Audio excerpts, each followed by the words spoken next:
Hey guys, welcome to not only a selfish video but a selfish video series. Although you can argue that most if not all my videos are selfish videos because I usually just do whatever I want. First off, I want to thank everyone for the 1K subs. I really appreciate it and it means a lot to me that all of you are here. I'm also aware this video is super late. I was gonna have it done at the start of March, but March is almost over, so on to this video. So I've been reading a lot this year and I kind of wanted to document my opinions on the books. Sometimes people ask me if I like a book I read 5 years ago and I'm like, I remember I did, but I don't remember why. That's why I decided to start making these videos. Originally, I was gonna leave them unlisted, but I'm sure a few people might like to see these and take some book recommendations. This video is being recorded in March, so unfortunately my memory of these books are not as clear as they were when I finished them. Fortunately, I did talk to my friends about some of my opinions on these books, so I went through the chat log and used what I said back then to write this script. This is to say, from now on, I'll be writing these as soon as I finish the book so I can get my fresh thoughts out there. I'm gonna try to do these every 2 months so I have a good chunk of books to talk about. My goal for this year is 24 books and I have a goal of 1 hour a day.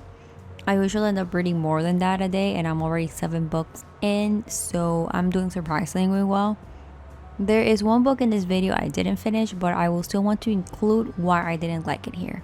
I'm gonna give you a little summary of the book first and then I'll go on with my opinions, and I'm gonna be as spoiler free as possible.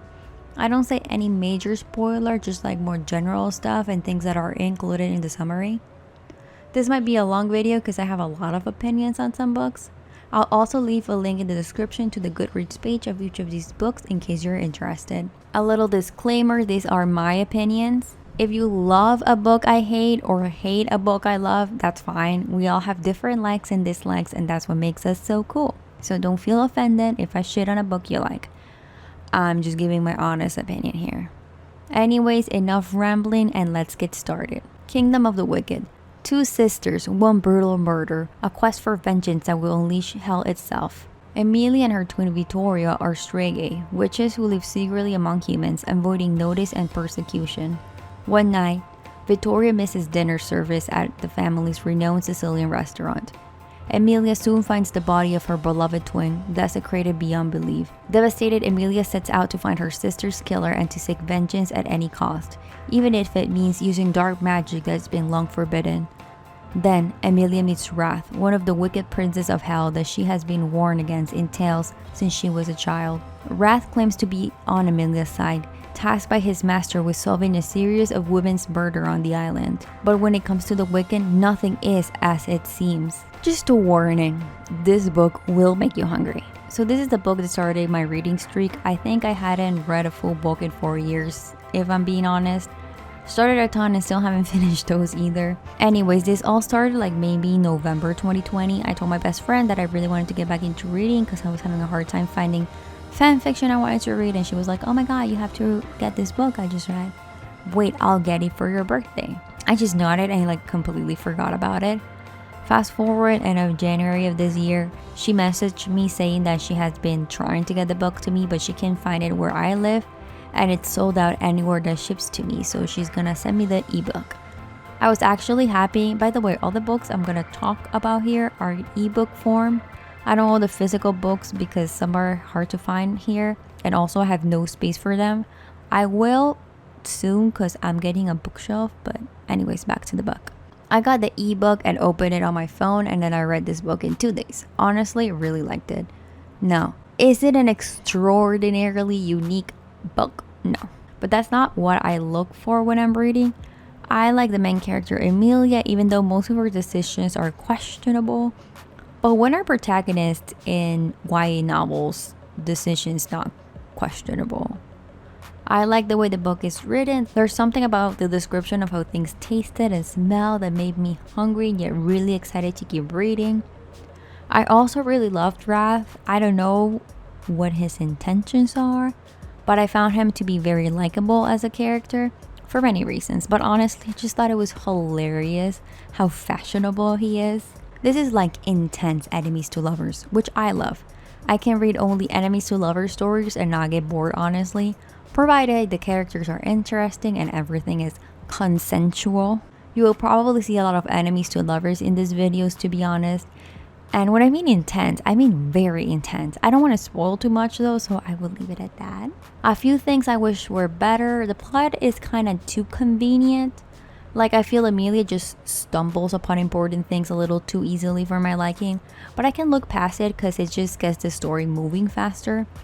I don't feel the story is still at any point, by the way. Like, not at any point I was like, okay, can we move on from this, please? But yeah, it's just a little too easy. I also wish they went more in depth into the lore, but this is the first book in the series, so I'm sure we will learn more in the future. The ending was very, I don't want to say unexpected, because I did expect it, but like I didn't think it was going to end there. I got to the last page and then I was like, it's done. Huge cliffhanger. I was so stressed out because I wanted to read more, but the next book comes out in October, I think. Definitely getting it as soon as it's out. To move on, I really liked it. I'm glad my friend got me started off on this because I feel like if it had been a weaker book, I might have not kept going. Definitely recommend if you're into YA novels. Red, White, and Royal Blue. First son Alex Claremont Diaz is the closest thing to a prince this side of the Atlantic. With his intrepid sister and the Veep's genius granddaughter, they're the White House trio.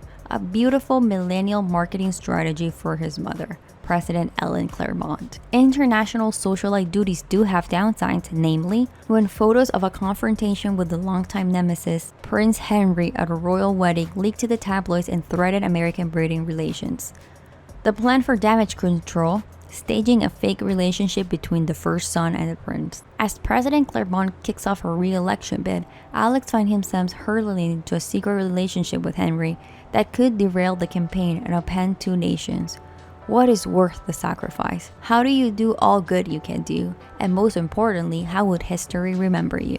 Okay, so after I finished the last book, I asked for book recommendations because I felt a little out of the book world after years of not reading. I had some books I knew I wanted to read, but if you know me, it's not easy for me to choose things. So I wanted to do a huge list of things to read and then have a random number generator pick one for me, which is how I'm choosing what books to read from now on, except for one, but you'll see. Anyways, after asking for recommendations, some of my friends just flooded me with not only recs, but ebook gifts. My email was full of books and book series to read, so I did my little book folder with screenshots and let a number generator choose one, and this was it. I had seen this book everywhere on TikTok for a while now, so I was actually really excited about it. Just an FYI, the summary, I read it and thought they were faking a romantic relationship, and I was like, wow, very progressive of both the American government and the British monarchy. No, they're faking a friendship. I think they should have made a better distinction in the summary, but whatever. I enjoyed the book, also read it in 2 days, no dull moments, loved the writing. I like the characters. I think reading Alex's conversations with Henry was so much fun. I could literally read a book of them just talking. They were adorable. There was also a smile on my face almost the whole book. I do have a few nitpicks about it though. First off, it's kind of set in our universe, but not quite. President Claremont obviously doesn't exist, and it's Queen Victoria, not Elizabeth. The royal family is quite different, but Victoria bears a lot of similarities to Queen Elizabeth, if you know what I mean. In my opinion, it's just a name change. The rest of her family is very different though. I honestly wish it was more different, like the book was set up in a completely different world. Mostly because I don't like how this book kind of made me want to sympathize and like politicians and the monarchy. Don't know, that felt weird. President Claremont, for example. She's super funny, edgy, and very, very likable. Yeah, it's funny to read some of the stuff she does, and very specifically a PowerPoint presentation scene, but like, please, I don't want to sympathize with a president or a politician. It's kind of like a propaganda with politicians. The royal family is slightly less likable except for Henry and his sister. That's my biggest issue with the book. It just felt like so weird reading it after all the shit that happened with American politics since. And like, yeah, I wish the world was like that, but it's not. I just don't want to read cute fiction that involves politics. Other than that, I loved it. I would read it again. My favorite scene is the turkey scene. Don't want to give any context, but I think about it often. In order for me to properly read, since I have ADHD, I have to read out loud or whisper to myself, and I need to fully picture the scenes in my head. Sometimes that's hard to do without a face. Anyways, I found this fan cast and didn't pay attention to the fact that there's a freaking turkey on it. Oh my god. I died when I looked back at it. This is not my fan cast, by the way. I just thought it was hilarious. Anyways, if you want cute gay enemies to friends to lovers, this is it. It does touch a lot of the issues with coming out, being such a public figure, but I found it not as terrible as other stories. Like, it's not solely focused on it, which I appreciate, since I'm kind of like done with coming out stories. I'm mostly looking for cute queer romances, and if you don't want to see romanticized politics, then don't read it, because it's a lot. They try making politics cute, and it's not for me. Why we sleep. Neuroscientist and sleep expert Matthew Walker provides a revolutionary exploration of sleep, examining how it affects every aspect of our physical and mental well-being. Charting the most cutting-edge scientific breakthroughs and marshalling his decades of research and clinical practice, Walker explains how we can harness sleep to improve learning, mood, and energy levels, regulate hormones, prevent cancer, Alzheimer's, and diabetes, slow the effects of aging, and increase longevity. He also provides actionable steps towards getting a better night's sleep every night. This is a non-fiction book, as you can probably tell by the summary, so I'm not going to worry about spoilers. Can you spoil a non-fiction book? I'm not sure about that. Anyways, read this book if you want to feel so bad about your sleeping habits that you correct them. Basically, that's what happened to me. This book scared me so much, I'm back to a pretty decent sleeping schedule lately, and I do feel better. I think it's a must read because I feel like we're never taught about how important sleep is. At least I wasn't. Like, in school, I learned about how important eating healthy and exercising is, but never how important sleep is. They mentioned this whole experiment I'm not going into details about, but basically, you can survive longer without food and water than you can with no sleep. This book has a lot of mentions of sleep experiments that honestly kind of disturbed me, especially because some of them do include animal abuse, so bear that in mind. There's two subjects he hints at but doesn't really go into depth that I wish were included, which are chronotypes and sleep when you're neurodivergent. I'm not going to go too into detail about it, but I wish there was more about that. I wish it also had more tips about people who have trouble sleeping when they suffer from any sort of mental illness, because he does give some tips about how to sleep better that I try to follow to the best of my ability. But then he's also like, if you're having trouble sleeping, consult a sleep doctor. And I'm just here like, that sounds expensive and like something my insurance won't cover. There's something he mentions that I think it's important for our current times.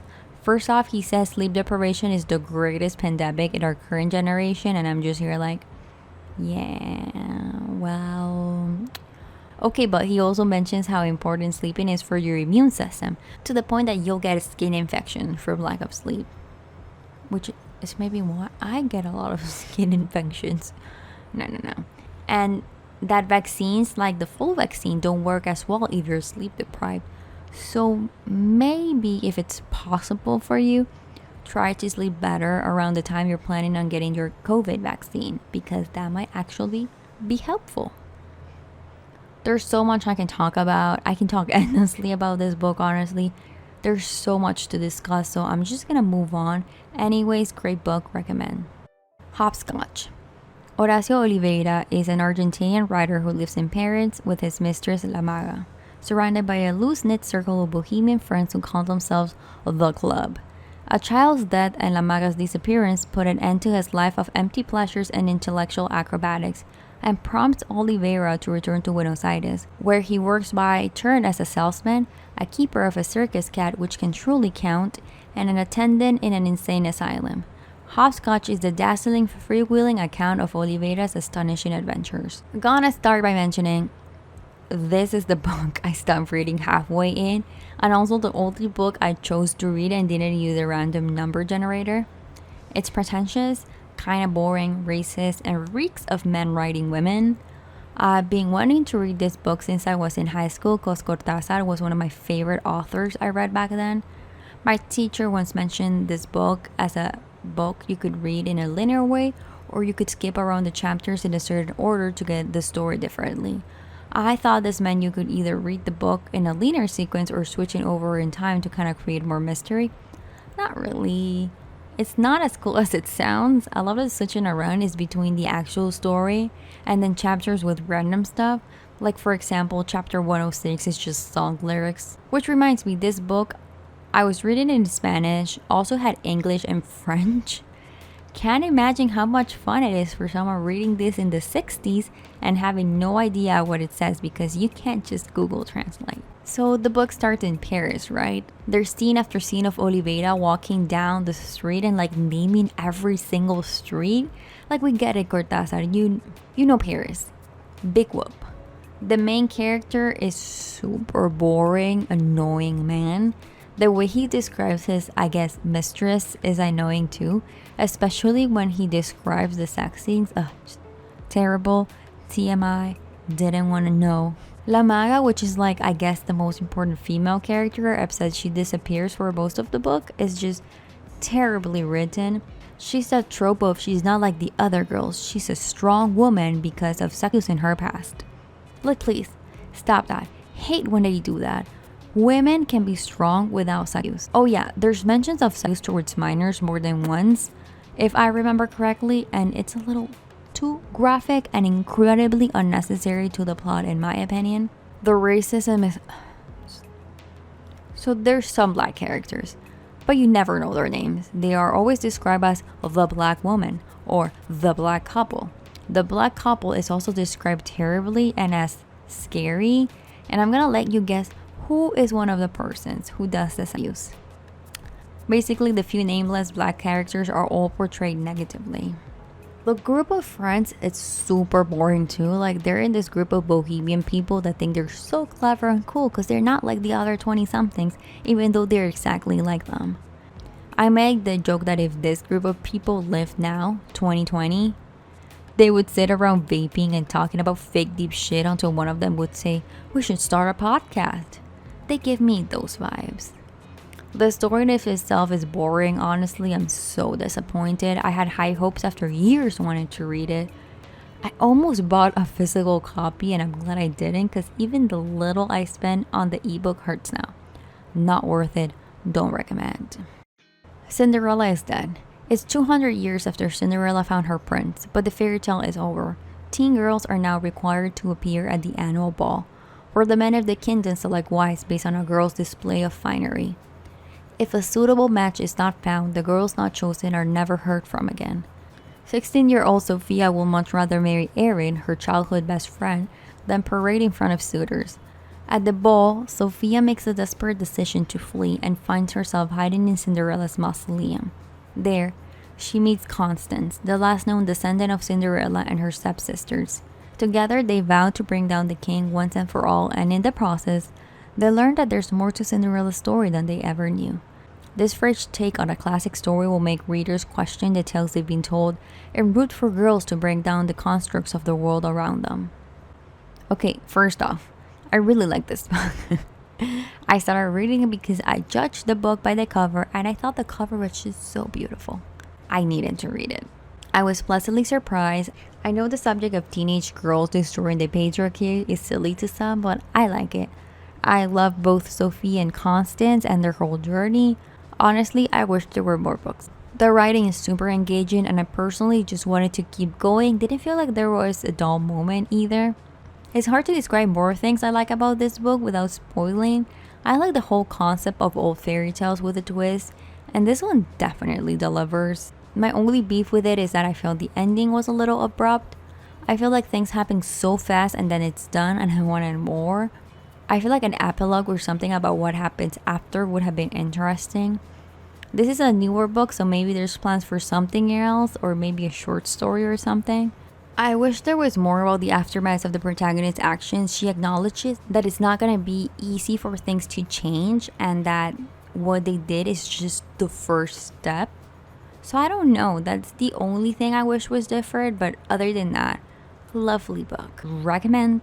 This is how you lose the Time War. Among the ashes of a dying world, an angel of the commandment finds a letter. It reads, "Burn before reading."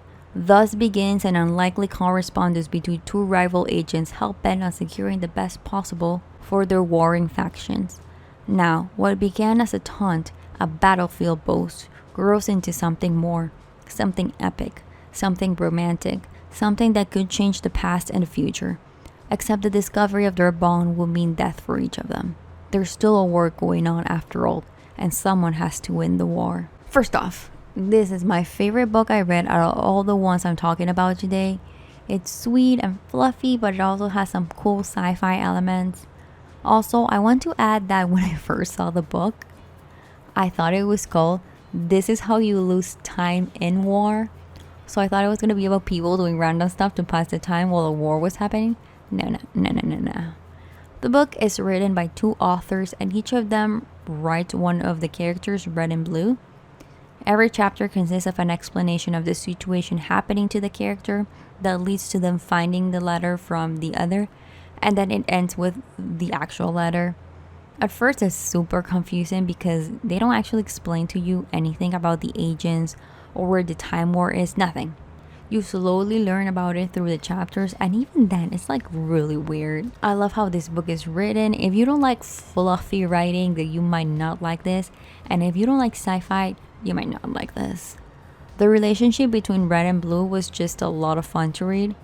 Kind of like red, white, and royal blue. Wait a second. There's a pattern there. Weird. But yeah, I love how they wrote to each other. It was so cute to see what nicknames they came up with for each other and what random new things they discovered. The ways in which they sent each other the letters always surprised me because it's kind of unique. Since they're from different sides of the war and it's a time war, so I'm guessing you can imagine there's time shenanigans happening. They find very unusual ways to communicate. You have to read to understand. It's all very confusing at first. I think the whole not explaining anything is fun too, because that makes me want to read the book again so I can understand those first chapters better too, which I'm probably going to do eventually. I cried a lot reading this book too. The way some parts are written filled me with a lot of emotion. It was not all sad crying though, okay? Can't really say much more without spoiling, but I think it was a different reading experience for me. And yeah, obviously I recommend if you want some fluffy sapphic romance with sci-fi stuff in between. Last and certainly least, because this was my least favorite books of the books I finished, Throne of Glass. After serving out a year of hard labor in the salt mines of Endovir for her crimes, 18-year-old assassin Selena Sardothian, probably butchered that, is dragged before the Crown Prince. Prince Dorian offers her freedom on one condition. She must act as his champion in a competition to find a new royal assassin. Her opponents are men, thieves and assassins and warriors from across the empire, each sponsored by a member of the king's council. If she beats her opponent in a series of eliminations, she'll serve the kingdom for 4 years and then be granted her freedom. Selena finds her training section with the captain of the guard, Westfold, challenging and exhilarating. But she's bored stiff by court life. Things get a little more interesting when the prince starts to show interest in her. But it's the gruff Captain Westfold who seems to understand her best. Then one of the other contestants turns up dead, quickly followed by another. Can Selena figure out who the killer is before she becomes a victim? As the young assassin investigates, her search leads her to discover a greater destiny that she couldn't possibly have imagined. Wow, that's a long summary. Okay, so the elephant in the room.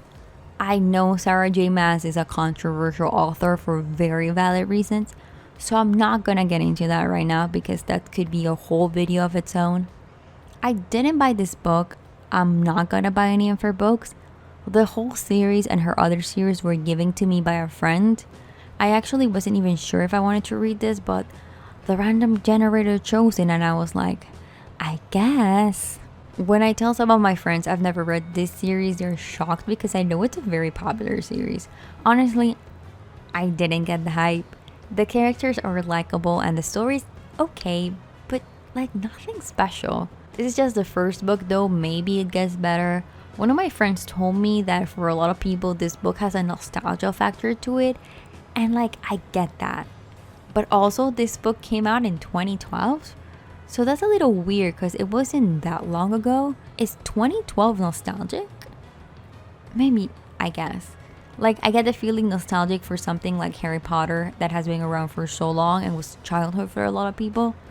But yeah, I guess it's nostalgic for some. I don't think I need to say much plot-wise since the summary was very thorough. A little too thorough in my opinion. My favorite characters are Kale and Prince Nehemia. I call Kale Kale though, so I'm referring to him as such in the future because I want to. But yeah, as I said, the characters are likable. Even the protagonist I find likable in a lot of ways. Like, I didn't find her annoying, which some people told me that, like, oh, the main character's a little annoying. I really didn't find her annoying. One thing that I always find appealing in books or just in stories in general are platonic relationships. I like when people are just sweet and caring, and that's why I like Kale's relationship with Selena, even though I feel like the summary hints at a romantic love triangle thing, which I guess I kinda some, but not really. I also really like her relationship with Nehemia. Nehemia probably deserves better though. If I'm being honest, I thought at some point we were gonna find out that Prince Dorian and Kale were smooching in secrets because I felt they had a lot of more of a weird romantic chemistry than the weird romantic chemistry he has with Selena. But that's just me. It's all the winking and looking at each other and knowing what the other is thinking, I guess. Things I didn't like. The story is predictable. Not only that it's obvious she's gonna win, but like the whole mystery element. It's very obvious from the beginning who is behind the murders happening. The book tells a lot instead of showing. I feel like instead of telling us she's an amazing assassin, for example, they should just show us. It doesn't even have to be something grand. There's simple things that they could have made her do to show that she was as good as they say. But for a big part of the book is just them telling us this. Is that a spoiler? I don't think so. Very underwhelmed to say the least. I might keep reading the series if my random number generator chooses it, but I didn't feel the need to keep reading it. Like with other books, it's like, okay, when's the next book? And with this one, I have the whole series and I'm okay with not reading it right now, which I feel says a lot. So yeah, this might be for some people and it's readable. Like, I didn't get super bored or anything, but it's a book I could easily stop and pick up another day, unlike some of the other books I mentioned so far. That's it for now. From now, I'm going to try to write this as soon as I finish the book so my thoughts are more fresh and I can give better opinions. I hope this wasn't too boring and some of you made it till this point. If you have any book recommendations, please let me know so I can add them to my little book folder, and someday they might get chosen by the number generator, or my friends give me a random number. Sometimes I do that too. I don't think I'm any good at talking about books, but I sure try. Once again, thanks to everyone who subs. I really appreciate it. If you like this video, give it a like and subscribe. I post videos about whatever I want. That's the best way to put it. Thank you for watching, and thanks to my amazing Patrons. Have a good day, good night, and good fight. Bye.